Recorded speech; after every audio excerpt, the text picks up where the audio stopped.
അവൻ വരുന്ന നാളിൽ എൻ്റെ കരം പിടിച്ച് തൻ്റെ മാർവോടണച്ചിടുമേ.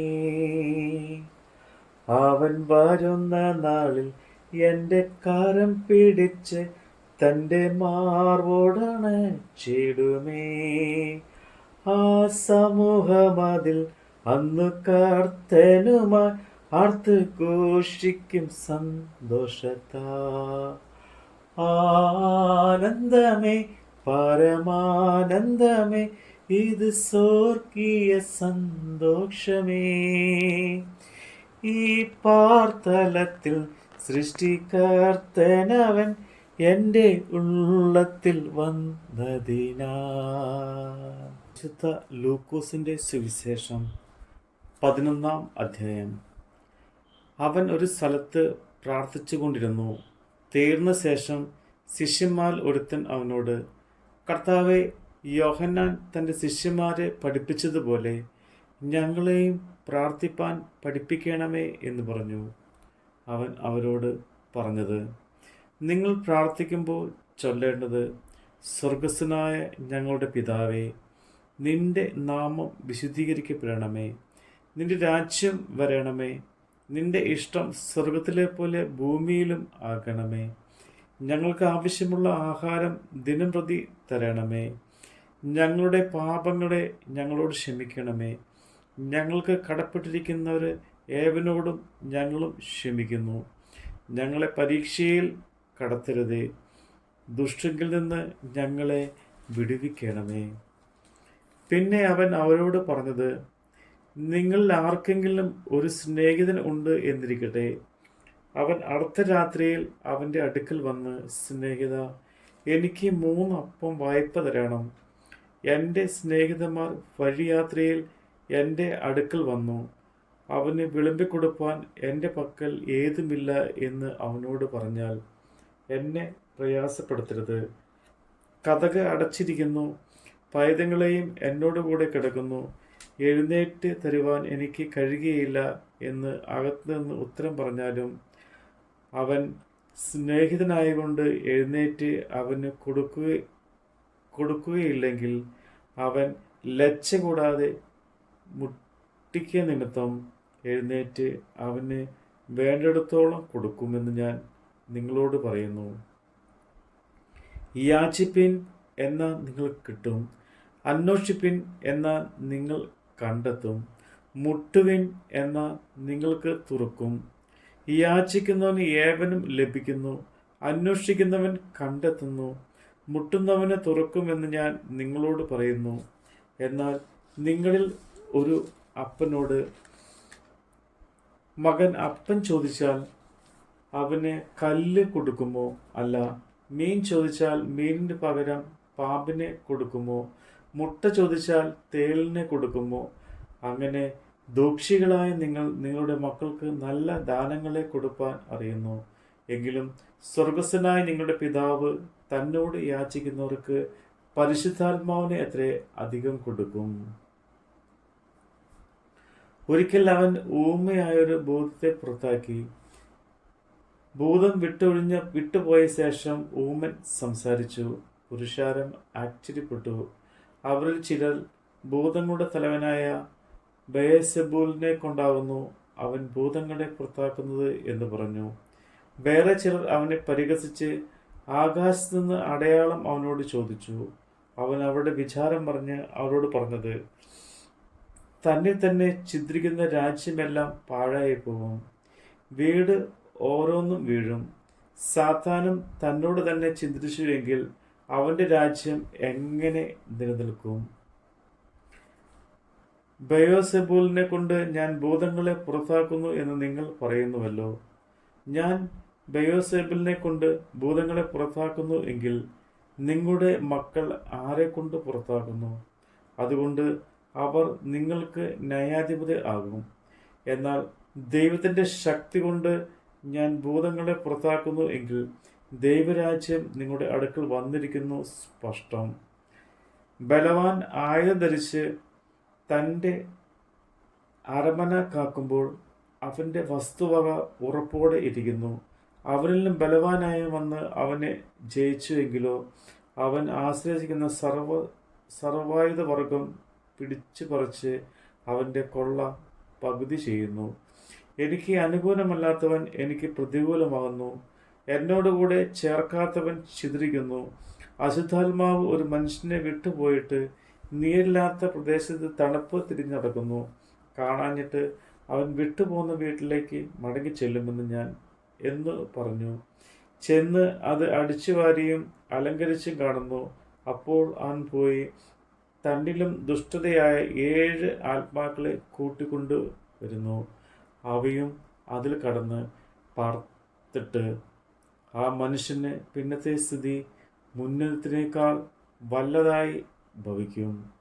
ഇത് പറയുമ്പോൾ പുരുഷാരത്തിൽ ഒരു സ്ത്രീ ഉച്ചത്തിൽ അവനോട്, നിന്നെ ചുമന്ന ഉദരവും നീ കുടിച്ച മുലയും ഭാഗ്യമുള്ളവ എന്ന് പറഞ്ഞു. അതിന് അവൻ, അല്ല, ദൈവത്തിൻ്റെ വചനം കേട്ട് പ്രമാണിക്കുന്നവർ അത്രേ ഭാഗ്യവാന്മാർ എന്ന് പറഞ്ഞു. പുരുഷാരം തിങ്ങിക്കൂടിയപ്പോൾ അവൻ പറഞ്ഞു തുടങ്ങിയത്, ഈ തലമുറ ദോഷമുള്ള തലമുറയാവുന്നു. ഇത് അടയാളം അന്വേഷിക്കുന്നു. യോനയുടെ അടയാളമല്ലാതെ അതിനൊരു അടയാളവും കൊടുക്കുകയില്ല. യോന നിനവയക്കാർക്ക് അടയാളം ആയതുപോലെ മനുഷ്യപുത്രൻ ഈ തലമുറയ്ക്കും ആകും. തെക്കേ രാജ്ഞി ന്യായവിധിയിൽ ഈ തലമുറയിലെ ആളുകളോട് ഒന്നിച്ച് ഉയർത്തെഴുന്നേറ്റ് അവരെ കുറ്റം വിധിക്കും. അവൾ ശലോമോന്റെ ജ്ഞാനം കേൾപ്പാൻ ഭൂമിയുടെ അറുതികളിൽ നിന്ന് വന്നുവല്ലോ. ഇവിടെ ഇതാ ശലോമോനിലും വലിയവൻ. നിനവേക്കാർ ന്യായവിധിയിൽ നിന്ന് ഈ തലമുറയിലോട് ഒന്നിച്ച് എഴുന്നേറ്റ് അതിനെ കുറ്റം വിധിക്കും. അവർ യോനയുടെ പ്രസംഗം കേട്ട് മാനസാന്തരപ്പെട്ടുവല്ലോ. ഇവിടെ ഇതാ യോനായിലും വലിയവൻ. വിളക്ക് കൊളുത്തിയിട്ട് ആരും നിലവറയിലോ പറയും കീഴിലോ വെക്കാതെ അകത്ത് വരുന്നവർ വെളിച്ചം കാണേണ്ടതിന് തണ്ടിന്മേൽ അത്ര വെക്കുന്നത്. ശരീരത്തിൻ്റെ വിളക്ക് കണ്ണാകുന്നു. കണ്ണ് ചൊവ്വുള്ളതെങ്കിൽ ശരീരം മുഴുവനും പ്രകാശിതമായിരിക്കും. ദോഷമുള്ളതിനെങ്കിലോ ശരീരവും ഇരുട്ട് ഉള്ളത് തന്നെ. ആകയാൽ നിന്നിലുള്ള വെളിച്ചം ഇരുളാതിരിക്കാൻ നോക്കുക. നിന്റെ ശരീരം അന്ധകാരമുള്ള അംശം ഒട്ടുമില്ലാതെ മുഴുവനും പ്രകാശിതമായിരുന്നതിനാൽ വിളക്ക് തിളക്കം കൊണ്ടും നിന്നെ പ്രകാശിപ്പിക്കും പോലെ അശേഷം പ്രകാശിതമായിരിക്കും. ഒരുവൻ സംസാരിക്കുമ്പോൾ തന്നെ ഒരു പരീശൻ തന്നോടുകൂടെ അത്താഴം കഴിപ്പാൻ അവനെ ക്ഷണിച്ചു. അവനും അകത്ത് കടന്ന് ഭക്ഷണത്തിനിരുന്നു. അത്താഴത്തിന് മുമ്പേ കുളിച്ചില്ല എന്ന് കണ്ടിട്ട് പരീശന്മാർ ആശ്ചര്യപ്പെട്ടു. കർത്താവ് അവനോട്, പരീശന്മാരായ നിങ്ങൾ കിണ്ടിക്കിണ്ണങ്ങളുടെ പുറം വെടിപ്പാക്കുന്നു, നിങ്ങളുടെ ഉള്ളിലോ കവർച്ചയും ദുഷ്ടയും നിറഞ്ഞിരിക്കുന്നു. മൂഢന്മാരെ, പുറം ഉണ്ടാക്കിയവനല്ലയോ അകവും ഉണ്ടാക്കിയത്? അകത്തുള്ളത് ഭിക്ഷയായി കൊടുപ്പിൻ, എന്നാൽ സകലവും നിങ്ങൾക്ക് ശുദ്ധമാകും എന്ന് പറഞ്ഞു. പരീശന്മാരായ നിങ്ങൾക്ക് അയ്യോ കഷ്ടം! നിങ്ങൾ തുളസിയിലും അരുതയിലും എല്ലാ ചീരയിലും പതാരം കൊടുക്കുകയും ന്യായവും ദൈവസ്നേഹവും വിട്ടുകളയുകയും ചെയ്യുന്നു. ഇത് ചെയ്യുകയും അത് ത്യജിക്കാതിരിക്കുകയും വേണം. പരീശന്മാരെ, നിങ്ങൾക്ക് അയ്യോ കഷ്ടം! നിങ്ങൾക്ക് പള്ളിയിൽ മുഖ്യാസനവും അങ്ങാടിയിൽ വന്ദനവും പ്രിയമാകുന്നു. നിങ്ങൾക്ക് അയ്യോ കഷ്ടം! നിങ്ങൾ കാണുവാൻ കഴിയാത്ത കല്ലറകളെ പോലെ ആകുന്നു. അവയുടെ മീതെ നടക്കുന്ന മനുഷ്യർ അറിയുന്നതുമില്ല. ന്യായശാസ്ത്രിമാർ ഒരുത്തൻ അവനോട്, ഗുരു, ഇങ്ങനെ പറയുന്നതിനാൽ നീ ഞങ്ങളെയും അപമാനിക്കുന്നു എന്ന് പറഞ്ഞു. അതിന് അവൻ പറഞ്ഞത്, ന്യായശാസ്ത്രികളായ നിങ്ങൾക്കും അയ്യോ കഷ്ടം! എടുപ്പാൻ പ്രയാസമുള്ള ചുമടുകളെ നിങ്ങൾ മനുഷ്യരെ കൊണ്ട് ചുമപ്പിക്കുന്നു. നിങ്ങൾ ഒരു വിത്ത് കൊണ്ടുപോലും ആ ചുമടുകളെ തൊടുന്നില്ല. നിങ്ങൾക്ക് അയ്യോ കഷ്ടം! നിങ്ങൾ പ്രവാചകന്മാരുടെ കല്ലറകളെ പണിയുന്നു. നിങ്ങളുടെ പിതാക്കന്മാർ അവരെ കൊന്നു. അതിനാൽ നിങ്ങളുടെ പിതാക്കന്മാരുടെ പ്രവൃത്തികൾക്ക് നിങ്ങൾ സാക്ഷികളായിരിക്കുകയും സമ്മതിക്കുകയും ചെയ്യുന്നു. അവർ അവരെ കൊന്നു. നിങ്ങൾ അവരുടെ കല്ലറകളെ പണിയുന്നു. അതുകൊണ്ട് ദൈവത്തിൻ്റെ ജ്ഞാനവും പറയുന്നത്, ഞാൻ പ്രവാചകന്മാരെയും അപ്പോസ്തലന്മാരെയും അവരുടെ അടുക്കൽ അയക്കുന്നു. അവരിൽ ചിലരെ അവർ കൊല്ലുകയും ഉപദ്രവിക്കുകയും ചെയ്യും. ഹാബേലിന്റെ രക്തം തുടങ്ങി യാഗപീഠത്തിലും ആലയത്തിലും നടയിൽ വെച്ച് പട്ടുപോയ സക്രിയാവിൻ്റെ രക്തം വരെ, ലോകസ്ഥാപനം മുതൽ ചൊരിഞ്ഞിരിക്കുന്ന സകല പ്രവാചകന്മാരുടെ രക്തം ഈ തലമുറയോട് ചോദിപ്പാൻ ഇടവരേണ്ടതിന് തന്നെ. അതെ, ഈ തലമുറയോട് അത് ചോദിക്കും എന്ന് ഞാൻ നിങ്ങളോട് പറയുന്നു. ന്യായശാസ്ത്രിമാരെ, നിങ്ങൾക്ക് അയ്യോ കഷ്ടം! നിങ്ങൾ പരിജ്ഞാനത്തിൻ്റെ താക്കോൽ എടുത്തു കളഞ്ഞു. നിങ്ങൾ തന്നെ കടന്നില്ല, കടക്കും വരെയും തടുത്തും കളഞ്ഞു. അവൻ അവിടം വിട്ടു പോകുമ്പോൾ ശാസ്ത്രിമാരും പരീശന്മാരും അവനെ അത്യന്തം വിഷമിപ്പാനും അവൻ്റെ വായിൽ നിന്ന് വല്ലതും പിടിക്കാമോ എന്ന് വെച്ച് അവനായി പതിയിരുന്നത് കൊണ്ടും പലതിനെയും കുറിച്ച് കുടുക്കു ചോദ്യം ചോദിപ്പാനും തുടങ്ങി. നമ്മുടെ കർത്താവിൻ്റെ വചനമാണ് നമ്മൾ കേട്ടത്.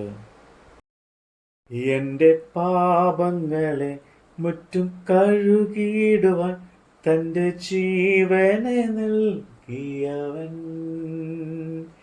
എൻ പാപങ്ങളെ മുറ്റും കഴുകിയിടുവാൻ തൻ്റെ ജീവനെ നൽകിയവൻ.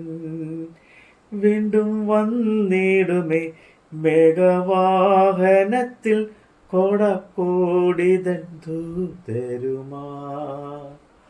ആനന്ദമേ, പരമാനന്ദമേ, ഇത് സ്വർഗീയ സന്തോഷമേ. ഈ പാർത്തലത്തിൽ സൃഷ്ടികർത്തനവൻ എൻ്റെ ഉള്ളത്തിൽ വന്നതിനാ. സ്തുതിപ്പിൻ സ്തുതിപ്പിൻ എന്നു സ്തുതിച്ചിടുവിൻ യേശുരാജാധിരാജാവിനെ.